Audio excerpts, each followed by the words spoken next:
हे एक मोठं सरप्राईज आहे. हे तुम्हाला एव्हाना कळलं असेल की लोकांनाही फार मोठं सरप्राईज वाटणार आहे की एका फीचर फिल्ममध्ये आम्ही बाजीमध्ये तुम्हाला थोडंसं पाहिलेलं आणि ते एका फीचर फिल्ममध्ये तुम्ही आहात आणि जसं टॅगलाईन म्हणते साध्या माणसाची कथा, एक साध्या माणसाचा रोल प्ले करायचा होता.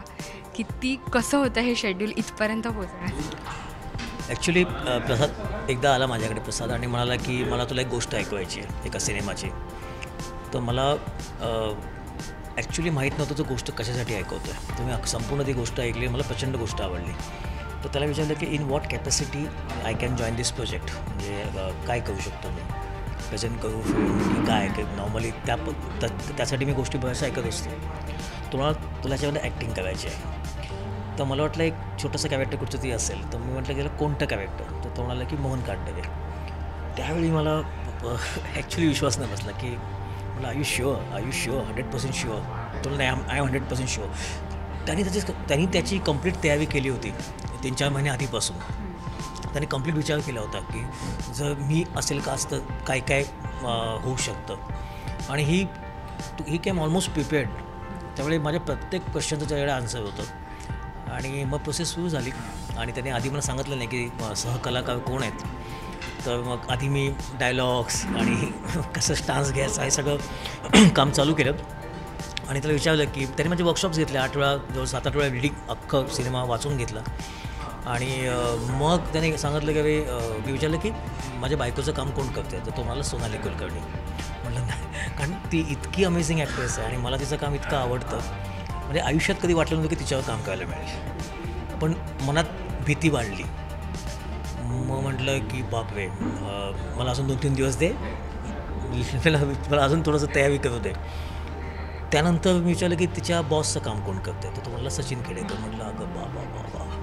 कारण या सगळ्यांची कामं मला इतकी आवडतात. ॲज अ ऑडियन्स पाहायला किंवा ॲज अ दिग्दर्शक मला यांची कामं इतकी आवडतात.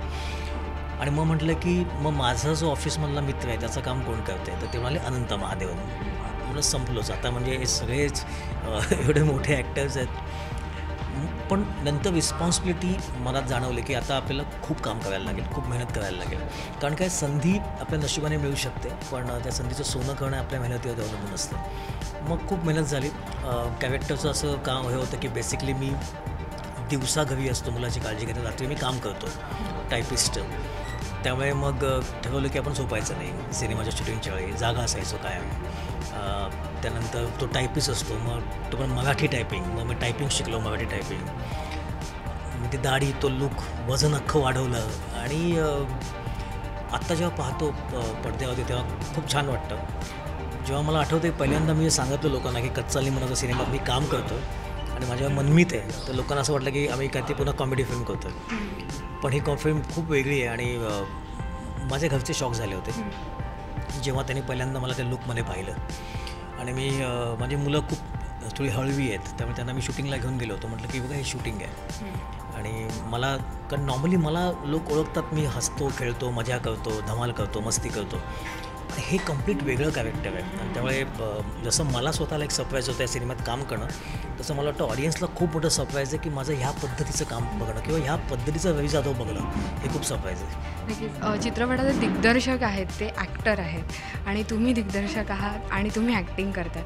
तर हे जे रोल शिफ्ट झालेले त्याच्यामध्ये किती मजा होती की तुमचं असं दिग्दर्शनाचं जे आहे ते असं बाहेर येत होतं का? की एक गोष्ट म्हणजे नॉर्मली माझे वडील मला बोलले होते की लाईफ आपलं एकच असतं, आयुष्य आपल्याला एकच मिळतं. 7 जन्मावर विश्वास ठेवू नकोस. एका जन्मात तुला काय काय करता येईल, वेगळ्या गोष्टी, तुझ्या वेगळ्या ज्या गोष्टी तुला येऊ शकतात त्या अटेम्प्ट करून बघ, असं ते बोलले होते. आणि ते अजून एक वाक्य बोलले होते की जेव्हा तू एक गोष्ट करत असशील तेव्हा दुसऱ्याचा विचार मनातून काढून टाक. Just focus on that one thing. तर जेव्हा मी ॲडव्हर्टायझिंग केलं, I just focus on advertising. त्यावेळी मी मनात सिनेमा असा विषय नव्हता आणला. जेव्हा सिनेमा करतो मी ॲडव्हर्टायझिंग खूप कमी केलं आहे. आणि मी सिनेमाचंच मार्केटिंग, सिनेमाचंच ॲडव्हर्टायझिंग ह्याचा मी विचार करत असतो. तर जेव्हा ॲक्टर म्हणून काम करत होतो तेव्हा आजपर्यंत म्हणजे सिनेमाचं तर प्रमोशन सुरू झालं, मी एकदाही प्रसादला विचारलं नाही की हे असं का, किंवा हा अँगल असा का, किंवा हे लायटिंग असं का केलं आहेस, हे स्पॉटिंग कॅरेक्टरचं असं का केलं, असं कधीच नाही, एकदाही नाही. आणि मला वाटतं तीच गंमत आहे. कारण जेव्हा आपण एक भूमिका निभावत असतो तेव्हा आपण त्याला कम्प्लिटली सरेंडर व्हायला हवं.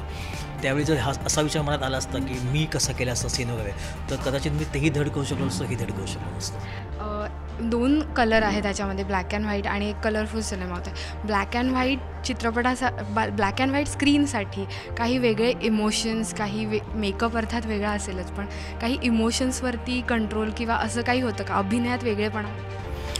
ॲक्च्युली इन टर्म्स ऑफ तुम्ही जर सेटिंग, आर्ट डायरेक्शन, कपडे, वेशभूषाकार, छायाचित्रण ह्यांच्यासाठी हे खूप जास्त चॅलेंजिंग होतं माझ्यापेक्षा. कारण त्यांनी ते अख्खं ॲम्बियन्स तयार केलं होतं, त्यात फक्त आम्हाला व्यक्त व्हायचं होतं. तर त्यांचं काम जास्त मला वाटतं डिफिकल्ट होतं. परफॉर्मन्स मला वाटतं तसाच असतो, त्याच्यामध्ये काही वेगळेपणा जास्त नसतो in terms of colour and black and white. कारण अख्खं कुटुंबाचंच लाईफ ब्लॅक अँड व्हाईट आहे, अख्ख्या कुटुंबाचंच लाईफ एकदम निस्तेज आहे. आणि तो जो फील प्रसादने ह्या फिल्ममध्ये कॅप्चर केला तो अमेझिंग आहे मला वाटतं. एक शेवटचा प्रश्न, अभिनयाच्या पदार्पणातच इतकी चॅलेंजिंग भूमिका करायला मिळाली तुम्हाला, तर तो अनुभव त्याबद्दल काय? मी खरं सांगू का की दुसरा कोणता सिनेमा जर आला असताना मला सांगितलं असतं की तो अभिनय करशील का, तर कदाचित मी केला नसता. या सिनेमात काम करायचीच मेन हो बोलायची सर्वात महत्त्वाचं कारण असं होतं की चॅलेंज खूप मोठं होतं. आणि आपल्याला असं बऱ्याच होतं ना की चल 5-6 सिनेमे केले, सगळे सिनेमे खूप चालले, नॅशनल अवॉर्ड मिळालं, आता झालं आपलं, आपण बन चुके असं जेव्हा बऱ्याचदा वाटतं ना, तर अशी का जी अपॉर्च्युनिटी येते ते आपल्याला सगळं अनलर्न करून पुन्हा काहीतरी शिकता येतं नवं, आणि त्याची गंमत वेगळी असते. या सिनेमात पुन्हा तेच झालं की एक असंही अपॉर्च्युनिटी मिळाली ज्याच्यामध्ये आपण आधी जे काही केलं ते सगळं शून्य असं समजूया आपण. आणि एक स्ट्रगलर ॲक्टर जो पहिल्यांदा सिनेमात काम करतो आहे तसं या सिनेमाला शेवण जायचं. आणि तसं मी ॲक्च्युली 7 डेज झालो या सिनेमाला. म्हणजे पहिल्या दिवसापासून मी ठरवलं होतं की आपल्याला काहीच येत नाही, आपण याच्यात काहीही काम केलं नाही आहे. आणि आय रिअली डिड इट. म्हणजे मी खरंच विसरलो की मी नटरंग केला आहे, मी बालगंधर्व केला आहे, मी बालक पलक केला आहे, मी मित्रा नावाचा एक सिनेमा केला, मी सगळं विसरून गेलो.